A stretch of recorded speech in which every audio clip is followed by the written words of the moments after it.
오늘 본문 잠언 2장 16절로 22절을 말씀을 통해서 나를 구원할 지혜라고 하는 제목입니다. 16절 말씀 같이 한번 읽겠습니다. 16절 말씀. 지혜가 또 너를 음녀에게서 말로 호리는 이방 계집에게서 구원하리니. 예, 잠언은 지혜서인데요. 지혜의 말씀이 우리를 음녀에게서 또 말로 호리는 이방 계집에게서 우리를 구원할 것이다. 그래서 나를 구원할 지혜 되신 하나님의 말씀이라고 하는 것인데요. 우리가 나를 구원할 이런 지혜를 얻으려면 우리가 어떻게 해야 되는가 살펴보기를 원합니다. 첫 번째는 달콤한 쾌락의 유혹을 물리쳐야 됩니다. 오늘 16절에서 17절 말씀인데요. 16절에 보면은 너를 음녀에게서 말로 호리는 이라고 하는 것이죠. 음녀라고 하는 것은요, 음란하고 방탕한 여자를 말하고요, 또 신앙적으로 영적으로는 하나님을 배신하고 떠난 죄인을 상징하는 말을 음녀라고 이야기를 합니다. 그리고 말로 호리는 이방 계집에게서라고 할 때 이 호리라고 하는 단어는 듣기 좋은 말로 유혹해서 속이는 것을 의미하는 그런 말인데요. 어쨌든 우리를 나를 구원할 지혜를 우리가 얻으려면 달콤한 쾌락의 유혹을 우리가 물리쳐야 된다라고 하는 것입니다. 특별히 음란한 쾌락의 유혹은 매우 강하기 때문에 누구도 거기에서 자신을 지킬 수 없고 구원할 수 없습니다. 그래서 개인의 선택권을 다른 무엇보다 우선시 여기는 시대를 우리가 살아가고 있는데요. 하나님이 결혼의 언약으로 맺어주신 짝에 대한 신의를 지키기는 더욱이 어려운 시대를 살아가고 있습니다. 그래서 음행의 유혹에서 나를 지킬 수 있는 것은 바로 오직 지혜뿐이라고 하는 것입니다. 그래서 지혜는 하나님의 언약을 잊지 않고 기억하는 것, 이것이 바로 지혜라고 하는 것이죠. 그래서 그것을 하나님의 말씀을 여러분 내 마음에 품고 또 그 말씀을 어떤 유혹의 상황 속에서 적용할 수 있다면 그 말씀이, 그 지혜가 우리를 음료의 유혹에서 지켜낼 수 있다라고 하는 것입니다.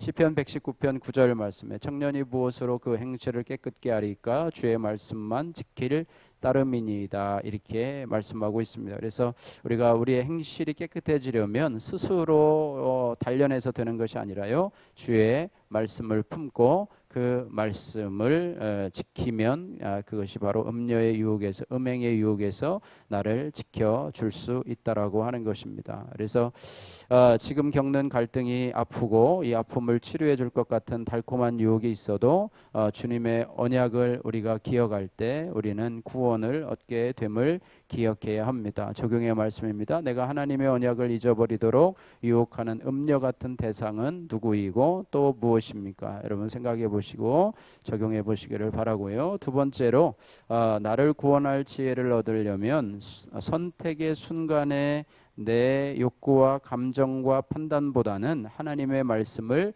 무겁게 여겨야 합니다. 오늘 18절에서 19절 말씀인데요. 18절 19절 말씀 같이 한번 읽겠습니다.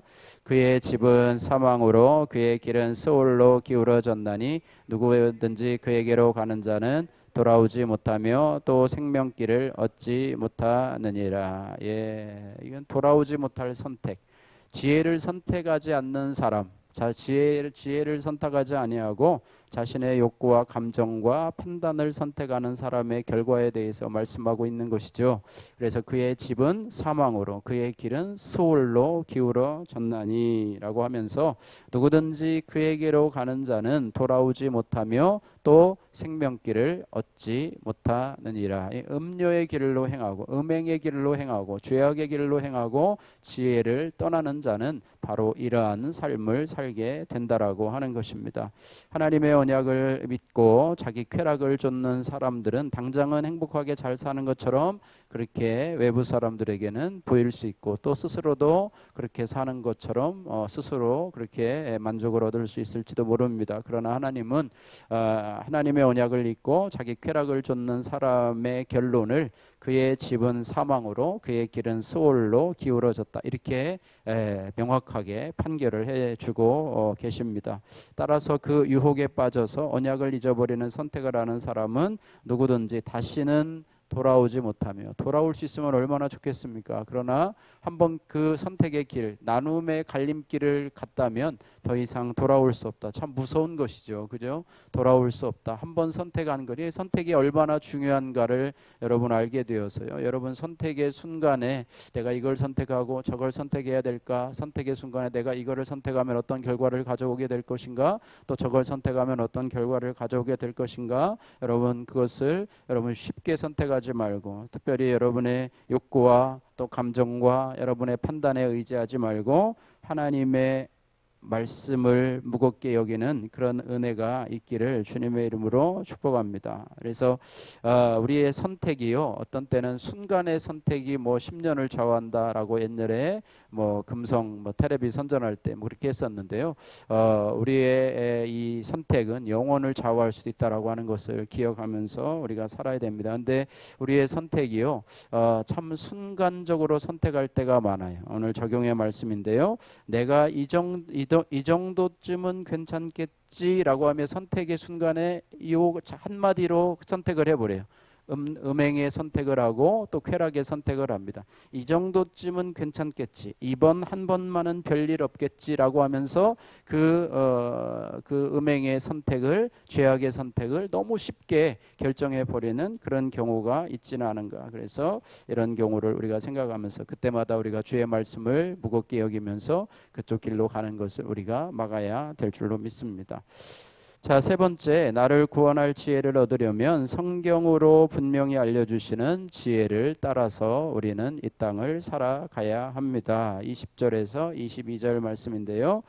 20절에서 22절 짧으니까 같이 한번 읽겠습니다. 지혜가 너를 선한 자의 길로 행하게 하며 또 의인의 길을 지키게 하리니 대저 정직한 자는 땅에 거하며 완전한 자는 땅에 남아 있으리라. 그러나 악인은 땅에서 끊어지겠고 간사한 자는 땅에서 뽑히리라. 아멘. 예. 하나님은요, 이 죄악의 유혹이 많은 이 세상에서 성도가 선한 길을 걷도록, 또 의로운 길을 걷고 선하고 의롭게 살 수 있도록 우리에게 지혜를 주십니다. 하나님은요, 이 지혜를 사람이 스스로 찾도록 은밀하게 주시지 않고 그것을 사도들과 또 선지자들을 보내서 말씀하시고 또 그 말씀이 시대와 장소를 넘어서 전파되도록 우리에게 기록된 성경으로 주셨다라고 하는 것입니다. 그래서 하나님께서 인간에게 주신 최대의 선물 두 가지를 얘기하라면 하나는 예수 그리스도이시고 또 하나는 기록된 말씀인 성경이라고 하는 것이죠. 예, 그래서 게다가 하나님의 말씀이시며 또 능력과 지혜인 예수 그리스도를 우리 가운데 보내주셨다고 하는 거예요. 그래서 인류에게 주어진 최대의 선물이 바로 예수 그리스도이시고 또 하나는 하나님의 말씀이라고 하는 거예요. 그런데 많은 사람들이 인류에게 주신 최대의 선물, 구원에 이르는 길이요 진리요 생명이신 예수 그리스도를 거부하고 또 믿는 성도들도 하나님의 말씀을 제껴놓고 자기 생각과 판단으로 살아간다고 한다면 예수님을 믿는다고 하면서도 예수님 자체이신 지혜 자체이신 말씀을 경청하지 않고 말씀을 읽지 않고 그 말씀을 우리의 삶에 염두에 두지 않고 살아간다고 하면 과연 우리가 무엇을 기초로 해서 신앙생활을 하는 것인가, 이 부분을 생각해 봐야 돼요. 여러분 일주일에 와서 예배 한 시간 드린다고 해서 그리고 나머지는 자기 마음대로 살아요. 그러면 무슨 변화가 있겠고 무슨 세상의 유혹을 이겨낼 수 있는 힘이 있겠습니까? 그래서 우리는 여러분 한 구절이라도요 말씀을 붙잡고 사시기를 바랍니다. 여러분 한 단어라도요 여러분 하루 종일 말씀을 좀 붙잡고 사시기를 바랍니다. 그것이 어떻게 보면 우리에게 조각배와 같은 그런 것이라 할지라도 그것이 점점 훈련이 되다 보면 여러분들이요 점점 말씀이 여러분의 삶을 지배하고 다스리는 그러한 신실한 성도로 살아갈 수 있게 될 줄로 믿습니다. 예, 성경에 대한 재미난 이야기가 있는데요. 영국의 이 제임스 왕은 성경을 너무나 좋아해서 성경을 성경을 번역했는데 아마 킹 제임스 번역 성경을 번역한 아마 그 왕 같아요. 그래서 제임스 왕은 성경을 너무 좋아해서 번역했는데 그 무렵에 반역자 한 명이 사형 언도를 받았다고 그래요. 그래서 사형수가 왕에게 와서 왕이 시어나는 사형수입니다. 그런데 한 가지 소원이 있습니다. 그래서 이 사형수에게는 그런 말을 하잖아요. 마지막 네 마지막 소원이 무엇이냐 뭐 이렇게 물어보잖아요. 그런 거에 이 사형수가 왕에게 와가지고 한 가지 소원이 있는데 그 소원이 뭐냐 얘기했더니 왕께서 번역한 성경을 한 번 읽고 죽고 싶습니다. 이렇게 말을 하더래요. 그래서 왕은 너무나 좋아서 자기가 번역한 성경을 읽겠다 그러니까 너무나 좋아가지고 그렇게 하라고 했어요. 근데 그리고 날마다 성경을 다 읽었냐고 물었으나 아직 다 못 읽었다고 얘기를 했대요. 그 이유를 물었더니 성경은 모두 3만 절이 넘는데 하루에 한 구절씩 연구하고 내가 읽고 있습니다. 말씀이 너무 귀하고 좋아서 하루에 한 구절씩 내가 그 말씀을 묵상하고 연구하며 읽고 있고 왕의 번역이 너무나 훌륭해서 뭐 그런 식으로 했겠죠. 그죠? 너무나 훌륭해서 그것을 한 구절씩 내가 너무 두 구절을 나갈 수가 없어요. 너무 귀해서 그래가지고 읽고 있다 대답을 했습니다. 왕은 이 말에 감동을 받아서요. 집에 가서 성경 다 읽고 죽어라 그래서 여러분 3만 절이면 3만 일이잖아요. 그죠? 1년 365일이면은 10년이면은 몇 년이에요? 3,000절, 3만 절, 100년. 100년이에요. 그래서 성경은 3만 1,148절이에요. 전체가 성경이 3만 1,148절인데요.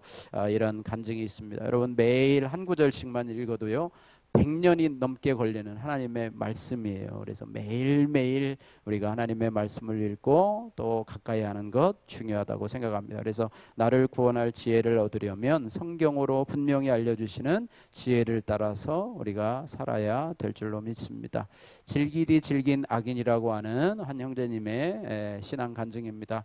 청년 시절에 저는 술과 담배 그리고 음란물에 중독되어 살았습니다. 그런데 제 인생에 기적적으로 예수님이 찾아와 스올로 기울어진 제 삶의 가치관을 조금씩 바꾸어 주셨습니다. 이후 하나님은 말씀과 예배 공동체를 통해 제가 그동안 얼마나 헛된 삶을 살아왔는지를 알려주셨습니다. 그리고 세례를 받고 담배도 끊게 하시고 말씀의 지혜로 저의 구원을 구체적으로 이루어 가셨습니다.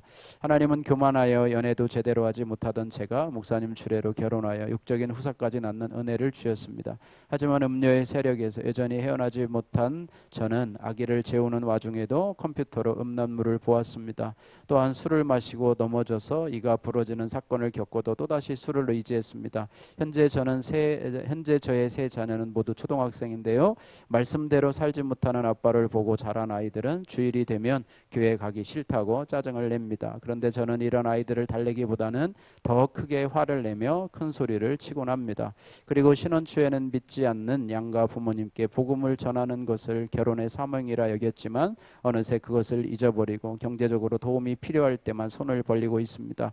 이렇게 저는 자녀와 부모님의 구원에는 관심이 없는 땅에서 끊어질 악인임을 고백합니다. 하지만 이런 저의 지질한 삶을 말씀으로 나눌 수 있고 권면해주는 공동체가 있어 감사합니다. 더 이상 세월을 낭비하지 않고 불신자였던 저와 아내의 연합을 통해 양가 식구들의 구원을 이루어 가시겠다는 하나님의 언약을 잊어버리지 않고 살기를 원합니다.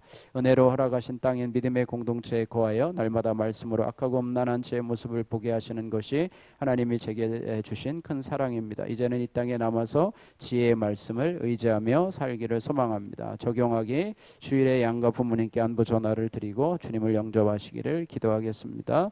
돌아오는 주일 아이들에게 화난 것을 사과하고 아이들이 좋아하는 간식을 사주겠습니다. 기도하겠습니다.